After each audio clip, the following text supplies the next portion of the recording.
first, second, or third. Those are the three positions that we could finish in come the end of this episode. Last season, we were in a very similar position where we were in the driving seat and we bottled it. I'm not particularly confident about this one. Hello and welcome back to the final episode of Season 9 of Rupel Boom or Bust, and today we could be crowned champions of Belgium for just the second time ever. However, we do need to make sure that we better Club Bruges' results. If we lose against Genk in our final game of the season, we could see ourselves drop all the way down from currently first into third place. If you are enjoying these videos and you're new to the channel, please do consider hitting that subscribe button. If you're enjoying as well, hit the like button. Stick your comments down in the comment section below. Let's try and win the Jupiler Pro League again. Step 1. Ghent. We are at home. We've got a good record at home. Against Ghent, we've already lost. I believe we've lost one of our championship group games against them. Yes, we did. We lost 2-1 away from home. We weren't the best. We didn't play particularly well. Specifically, defensively, we weren't great. Everywhere we weren't great. Ghent first, then Genk away from home. That might be the decider. Unless Genk can do us a favour, maybe we can wrap it up early? Starting lineup then. Acosta will be our number one goalkeeper. He has been superb in the last episode, basically. He stopped penalties. He did superb slide tackles and all sorts of stuff. So he's been great. We don't want to drop him ever if we can help it. Luis, Solomon, Sio and Gonzalez at the back. Patino and Radakovic in the middle. Montero and Sannino on the wings. Bakayoko and Georgiev up front. Georgiev is close to being dropped. Very close to being dropped. I was actually thinking... I've just realised I need to sort my subs bench out. I was thinking a certain Comlan Diallo. Although, annoyingly, I can't put him on there because Frank Dogbolt was a homegrown player. Right, I'll sort my subs bench out. I need to make sure that I don't pay too much attention to what's happening in the Bruges versus Genk game. Because if that goes a certain way, if Genk win and we still lose, it's not great. They're still not great because that means Genk suddenly become in the driving position to become champions. Gonzalez with the throw for us. Bakayoko loses out. Hopefully we're going to get there first. We are not going to get there first. Salah's got past Solomon because Solomon is a big unit and not particularly the fastest. He has caught up with him though. Plays it all the way back. It is Wall. Good name. I like it. Big, strong name. Felipe Francis forward. Nogueira on the right. Back to Francis once again. They are trying to break their way through. Francis, back to Wall, over the top. Salah's controlled this well, and Salah's effort has hit both posts, and we've cleared it.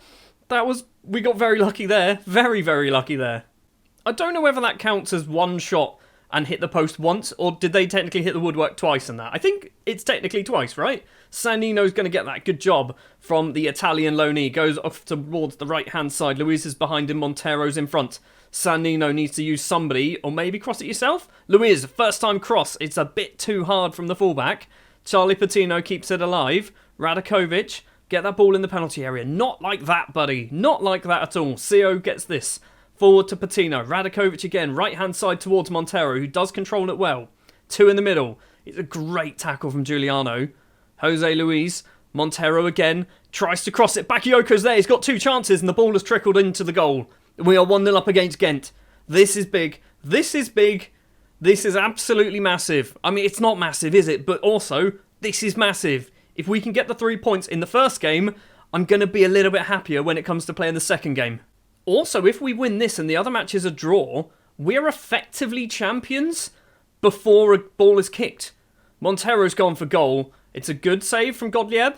It wasn't the best shot from Montero, is it? Because if it stays this way, we are 3 points clear of Club Bruges, and our goal difference is far, far superior than Club Bruges. And this season, we have a better win ratio against Club Bruges, which is something that we haven't had for a very long time. Felipe Francis with the ball on the right-hand side towards the front post, and Salah's got there in front of Acosta. It's 1-1. This is not in the script. Patino with a corner just before half-time. Georgiev's there, and Georgiev hits it over the bar.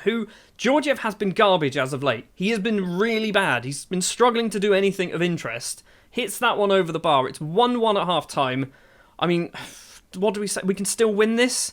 That wasn't the best team talk. Something's happening with our central midfielders. Because Radakovic just sometimes is real bad, like awful. He's on a 6-5 at the moment. I don't know what he's doing, or not doing. He's lost the ball again, and now Nkunku can get that ball forward. Hopefully Solomon gets there. He does. We are 3 minutes into the second half, and we've just passed it straight to a yellow shirt. Nogueira's going to run off towards the right-hand side. He's got CO for company, stolen that ball away. Keep it in, please, keep it in. He's just about kept that ball in play. Now, counter-attack. San Nino also not playing very well on a 6-5 himself.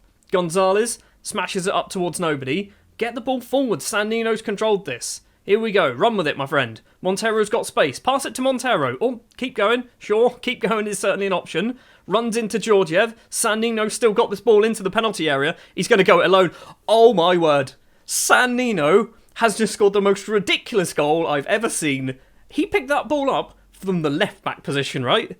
And he took on everybody. Literally took on everybody to score that goal. We are 2-1 up against Ghent. We are top of the table currently by 3 points, and San Nino might have just scored goal of the season. Club Brugge have just scored. Club Brugge are now 1 point behind us. They have taken the lead against Genk, which means it's a 2-horse race. Bakayoko's effort is blocked. The keeper dived for it as well. It is cleared. Right, do we do a change? Radakovic is struggling. I'd love Genk to equalise. Genk equalising would make my day, because it means we go into the final game with absolutely no pressure. Ghent equalising, however, is something we don't want to happen. Every time we play against Ghent, this guy scores. This guy scores against us every time. And that goal means we drop down to second. We drop down to second. If we lose this game, we drop to second place if Bruges win. Bakayoko plays that ball across. Gonzalez, the left back, moving over to the right-hand side. Patino with this. Outside the area. It's taken a few deflections. Luis's effort is saved. His second one is not. His first goal of the season. 73 minutes on the clock. The right back has put in a performance so far today. Scoring a goal, putting us back in front. Back to the top of the table. Come on, Ghent.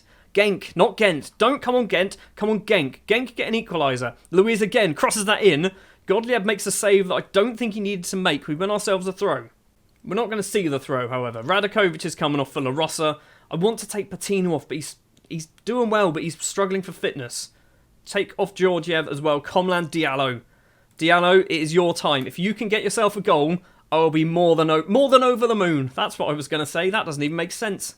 I've just seen they've brought on Andrezinho, or he's been on the entire game, but he's now playing as a striker. Somebody's been flattened in the penalty area. Number 12, not sure who that is. Looking at the numbers, it's San Nino. Is this going to be a penalty? It is a penalty. Bakayoko then, potentially for his second of the game and to seal the 3 points here against Ghent.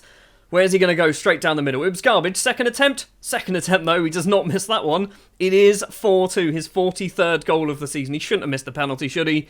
We are in front and definitely in the driving seat.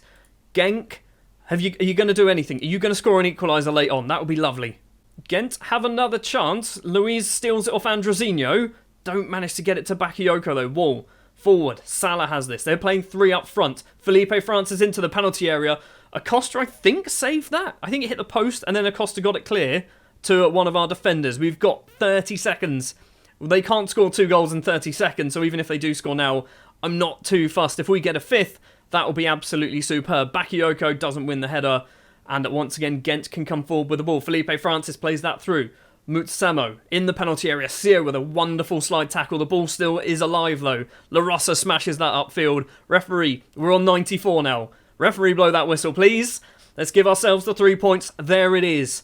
Now, the big news. What happened in the Bruges versus Genk game? I'm hoping Genk scored an equaliser. That would be great. 1-0. It was 1-0 against Genk. So we've got to go to the final game of the season.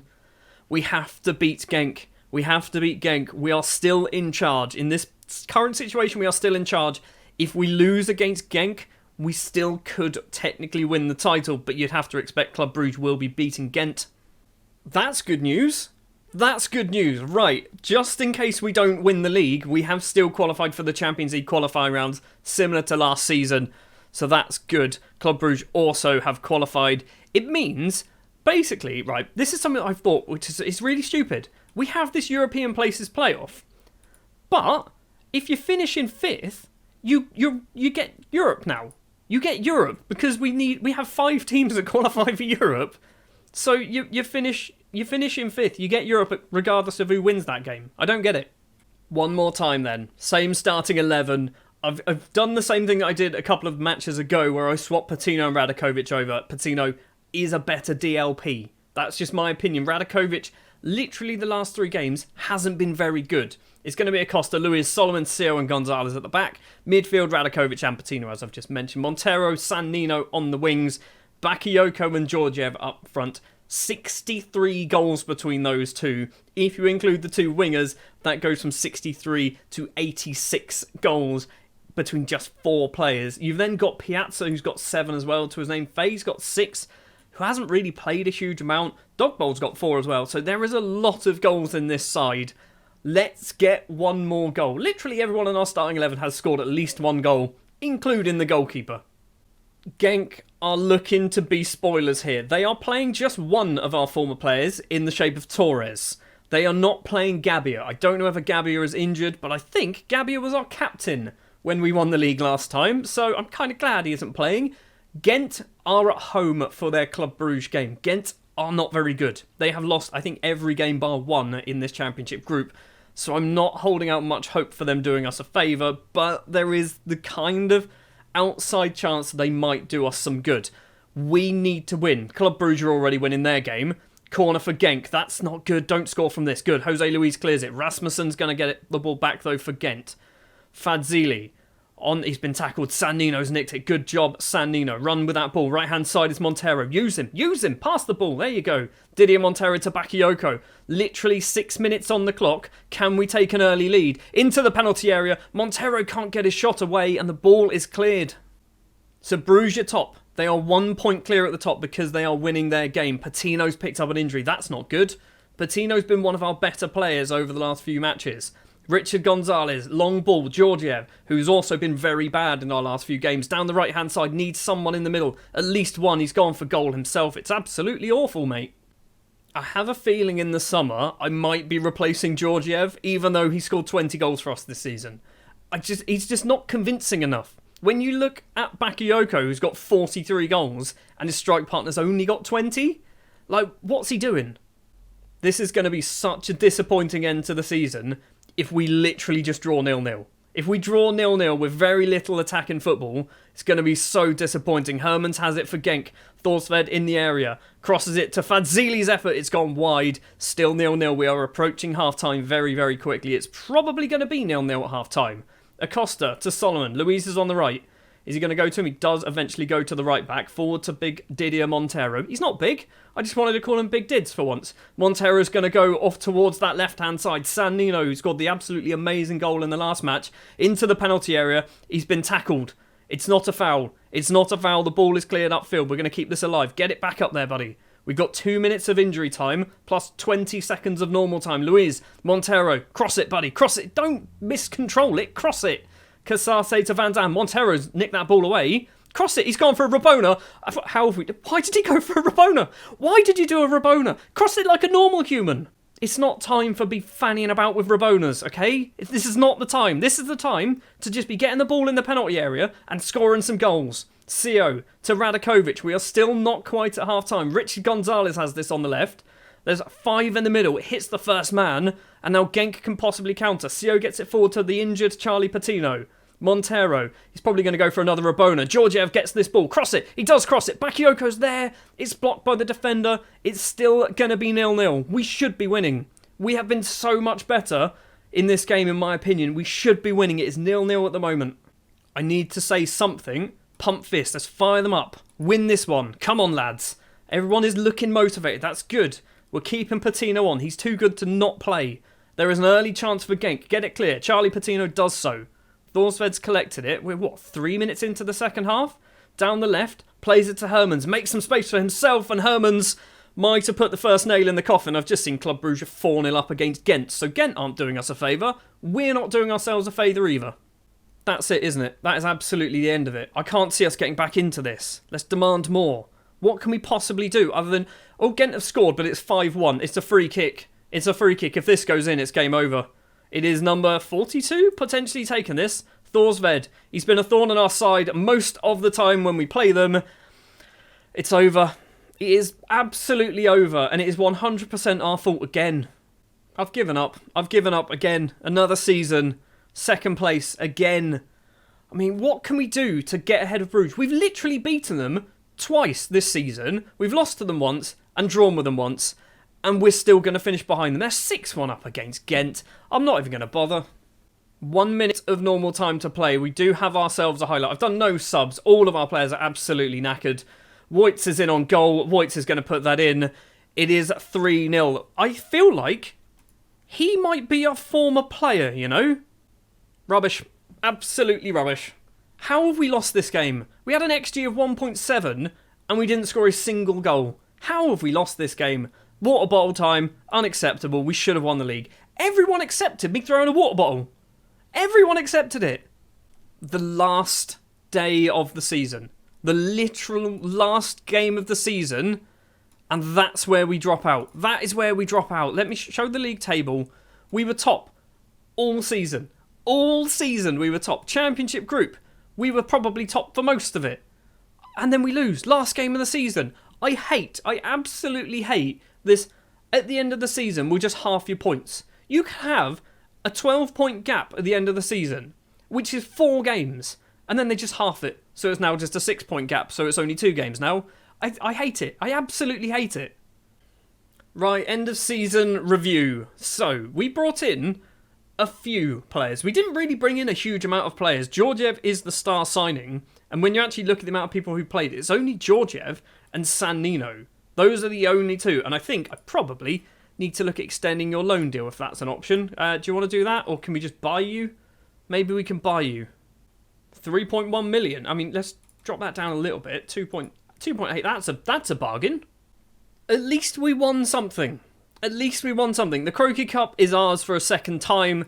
The Jupiler Pro League, we won the league and still finished second. It just doesn't make sense to me.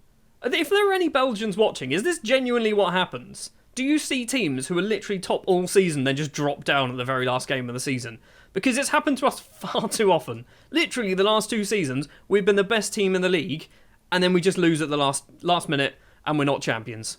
Finances. This is going to be a big season. Next season, these numbers will obviously go up because, well, I say obviously, hopefully we're going to be back into the Champions League. That's why we've lost a huge number there. Hopefully we're going to be back in the Champions League. Competition prize money, look at how bad that was because we weren't in the Champions League again. Next season, I'm hoping this goes up. Let's not draw Ajax in the first round. That would be nice.